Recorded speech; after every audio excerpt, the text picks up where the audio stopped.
नमस्कार दोस्तों, स्वागत है आपका हमारे YouTube channel B status news में। तो दोस्तों, आज के वीडियो में हम यह बात करने वाले हैं कि यूपी फ्री टैबलेट योजना में जो शासनादेश जारी किया गया है सरकार द्वारा, उसके बारे में।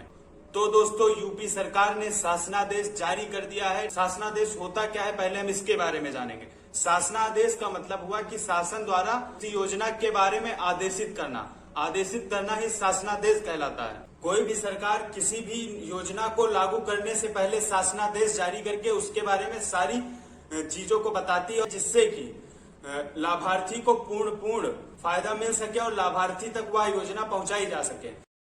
तो दोस्तों, अब बिना देर के हुए सीधे आपको हम अपनी मोबाइल स्क्रीन पर लेके चलेंगे और यूपी फ्री टैबलेट स्मार्टफोन योजना के बारे में जो सरकार ने शासनादेश जारी किया है, उसके बारे में आपको पूरी संक्षिप्त जानकारी देते हैं। इस वीडियो को देखने के बाद लैपटॉप टैबलेट योजना से जुड़ी हुई कोई भी जानकारी नहीं बचेगी और सारी की सारी जानकारी आपको हम इसी वीडियो में आपको देने वाले हैं। तो बने रहिए वीडियो के अंत तक और वीडियो को बिल्कुल भी स्किप मत करिएगा और वीडियो को पूरा देखिए आप लोग। और ले चलते हैं आपको शासनादेश पर, जिसको यूपी गवर्नमेंट ने 6 तारीख को जारी किया हुआ है। तो दोस्तों, जैसा कि आप लोग देख ही रहे होंगे, हम आपको लेके आ गए हैं अपने मोबाइल की स्क्रीन पर और अब आपको बताएंगे इस पूरे शासनादेश के बारे में। सबसे पहले आप लोग देख लीजिए, ये शासनादेश संख्या है और उसके बाद ये इसका विषय है प्रदेश के युवाओं के तकनीकी सशक्तिकरण हेतु टैबलेट स्मार्टफोन विवरण योजना। ये देख सकते हैं आप, लिखा हुआ है। आगे बढ़ते हैं तो इसमें लिखा हुआ है, जैसा कि योगी जी ने पहले ही बताया था कि इसमें ऑनलाइन सारा डाटा रहेगा और डिजिटल एक्सेस भी रहेगा और निःशुल्क मिलेगा। उसके बारे में इसमें जानकारी दी गई है नंबर 2 में।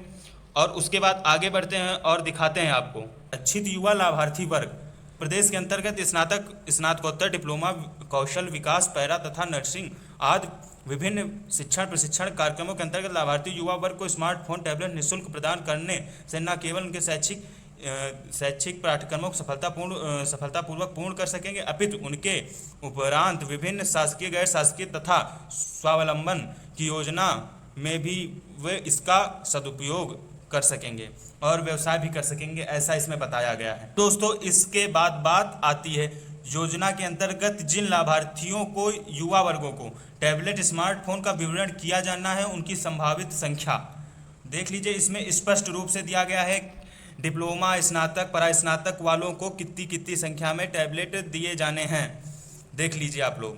तो दोस्तों, चिन्हित युवा वर्ग में वर्ष 2020 में उच्च शिक्षा विभाग के अंतर्गत छात्रों की संख्या 2020 में जो स्नातक कर रहे हैं उनकी संख्या लगभग 50,21,277 है, जिनको यह टैबलेट दिया जाना है। उसके बाद बात आती है वर्ष 2021 में तकनीकी शिक्षा के अंतर्गत छात्रों की अनुमानित संख्या, डिग्री कोर्स जो कर रहे हैं उनमें 1,95,22 मतलब समथिंग 2 लाख टैबलेट इनको भी दिए जाने हैं। और उसके बाद बात आती है वर्ष 2021 में कौशल प्रशिक्षण के अंतर्गत अनुमानित छात्रों की संख्या लगभग 5 लाख है।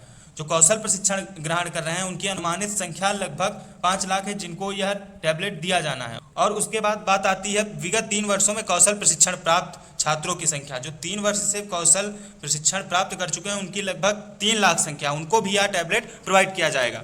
वर्ष 2021 में ITI के अंतर्गत प्रशिक्षणरत छात्रों की अनुमानित संख्या, जो 2021 में लगभग 1,29,000 छात्रों को यह टैबलेट प्रदान किया जाना सुनिश्चित किया गया है। इसके अलावा वर्ष 2021 में चिकित्सा के जो भी क्षेत्र हैं उनमें जितने भी छात्र पढ़ाई कर रहे हैं उनको भी यह टैबलेट दिया जाएगा, जिसमें अनुमानित संख्या 1,34,655 है। ये बढ़ और घट भी सकते हैं।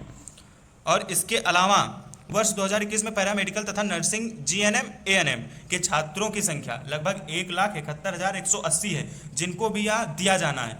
और शासनादेश जो जारी किया गया उसकी वेबसाइट में भी बता देता हूँ, आप लोग स्वतः जाके देख भी सकते हैं इस शासनादेश को। तो ये शासनादेश .up.gov.in पर आपको ये शासनादेश 6 अक्टूबर की डेट में मिल जाएगा, जाके आप वहां से भी चेक कर सकते हैं। अगर आप लोगों को वहां जाकर चेक करना है तो मैं उसके ऊपर भी एक वीडियो बना दूंगा, आप लोग कमेंट कर दीजिएगा, मैं बता दूंगा कि कैसे चेक किया जाता है। और दोस्तों, अब बात आती है वर्ष 2021 में सेवा मित्र पोर्टल। जी हाँ, बहुत ही जरूरी ये बात है। सेवा मित्र पोर्टल में जो कुशल कारीगर हैं, जो कि 21 में रजिस्ट्रेशन किए हैं, जिन्होंने अपना सर्टिफिकेट प्राप्त कर लिया है और वो जिन्होंने अपना सर्टिफिकेट प्राप्त कर लिया है, उनकी संख्या लगभग 1 लाख है जिनको भी यह टैबलेट प्रोवाइड किया जाएगा। और उसके अलावा जो सूक्ष्म लघु एवं मध्यम उद्यम विभाग के अंतर्गत विश्वकर्मा श्रम सम्मान योजना के अंतर्गत जो भी लोग प्रशिक्षण योजना एवं एक जनपद एक उत्पाद के अंतर्गत प्रशिक्षण योजना के अंतर्गत परीक्षार्थियों की संख्या लगभग 50,000 है, उनको भी दिया जाना है। तो टोटल 68,30,837 टैबलेट का वितरण किया जाना सुनिश्चित किया गया है। अब दोस्तों बात आती है लाभार्थियों का चयन कैसे किया जाएगा। जी हाँ दोस्तों, अब बात आती है लाभार्थियों का चयन कैसे किया जाएगा, जो कि बहुत छात्र कमेंट करके पूछते हैं कि इसका रजिस्ट्रेशन कैसे होगा, बता दीजिए, लिंक शेयर कर दीजिए। और उसी पर ये इन्होंने स्पष्ट किया है कि इनका चयन कैसे किया जाएगा। मैं आप लोगों को बता देता हूँ। योजना के अंतर्गत लाभार्थियों के चिन्हांकन प्रदेश के संबंधित विभागों के अधीनस्थ संस्थानों, विश्वविद्यालयों, महाविद्यालयों, इंजीनियरिंग, चिकित्सा, पॉलिटेक्निक, कौशल विकास, ITI आदि के अध्ययनरत पंजीकृत तथा परीक्षणरत छात्रों से संबंधित सहयोग से संबंधित विभाग अध्यक्ष के माध्यम से। इसका मतलब यह है कि जो भी जितने भी लोग ITI, इंजीनियरिंग, चिकित्सा, पॉलिटेक्निक आदि में पढ़ रहे हैं, अध्ययनरत हैं, प्रशिक्षणरत हैं, उनको उनके स्कूल द्वारा उनकी सूची मांगी जाएगी और उनको सूची बना करके डेटाबेस तैयार किया जाएगा और जिसको एक साइट पर अपलोड किया जाना है। डेटाबेस डिजिटल फॉर्मेट में विभिन्न स्तरों पर उपलब्ध हैं, उनको भी संग्रहित करेगी। और सामान्यतः सभी विभागों के पास लक्षित लाभार्थी युवा वर्ग का डेटाबेस डिजिटल फॉर्मेट में विभिन्न स्तरों पर उपलब्ध है, जिसको संग्रहित कर प्रश्नगत योजना हेतु विशेष वेब पोर्टल बनाकर उपलब्ध कराया जाएगा। तो आशा कि आप लोगों को समझ में आ गया होगा। तो दोस्तों अब बात आती है कि योजना का क्रियान्वयन हेतु वेब पोर्टल। तो योजना अंतर्गत लाभार्थी चयन टैबलेट, स्मार्टफोन आपूर्ति विवरण अनुसरण व्यवस्था सुचारू रूप से सुनिश्चित करने के लिए एक वेब पोर्टल यूपी डेस्को के माध्यम से बनाया जाएगा, जिस पर निम्न व्यवस्थाएं सुनिश्चित की जाएंगी। विभिन्न विभागों के अंतर्गत लक्षित तथा उसमें संस्थावार, कक्षावार, विषय अध्ययनरत छात्रों की संख्या। इस पोर्टल पर जितने भी छात्र होंगे उनके बारे में, किस कक्षा में है, किस संस्था में पढ़ाई कर रहे हैं, किस विषय से पढ़ाई कर रहे हैं, इन सारी चीज़ों के बारे में सारी जानकारी होगी। इसी के बारे में दिया गया है कि कैसे कैसे होगी। और संस्था में आवंटित टैबलेट स्मार्टफोन को आपूर्तिकर्ता द्वारा किए गए डिस्पैच तथा संस्था द्वारा प्राप्ति संबंधी पूर्ण जानकारी। इस ऐप पर यह भी सुनिश्चित किया जाएगा कि किस कॉलेज में कितने टैबलेट दिए गए हैं और कितने बांटे गए हैं, इसके बारे में सारी जानकारी दी जाएगी। और इसके अलावा संस्था स्तर से विवरण हेतु नामित नोडल अधिकारी समिति का विवरण किया जाएगा। एक नामित नोडल अधिकारी समिति बनाई जाएगी जिसका विवरण इस पोर्टल पर दिया रहेगा। अब बात आती है तकनीकी विशेषज्ञ समिति का गठन एवं दायित्व। देखिए, इसके बारे में मैं आपको संक्षिप्त से बता देता हूं कि इसका मतलब हुआ कि यदि आपका टैबलेट दिया जाता है और उसमें कोई कमी पाई जाती है तो उसका भी सल्यूशन इसी वेबसाइट के जरिए से आप अपनी शिकायत दर्ज करा के उसका जो सल्यूशन होगा वो प्राप्त कर सकते हैं। और इसके अलावा अब बात आती है शासन स्तर पर बिड मूल्यांकन समिति का गठन। इसमें समिति बनाए जाएंगी। इसका मतलब हुआ कि इसमें समिति बनाई जाएंगी और समिति बना करके उसके ही द्वारा आप लोगों को टैबलेट, स्मार्टफोन वितरित किया जाना है।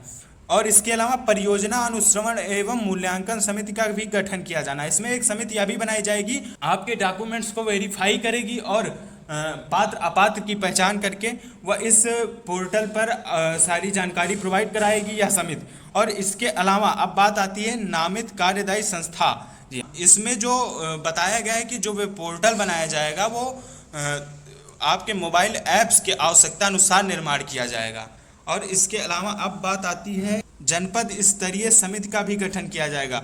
इसमें एक जनपद स्तरीय समिति गठित की जाएगी जिसमें DM, SDM इत्यादि को सम्मिलित करके टैबलेट बांटने की योजना को पूर्ण रूप से सुचारू रूप से संचालित किया जाएगा, जिससे कि कोई भी पात्र छात्र रह न जाए।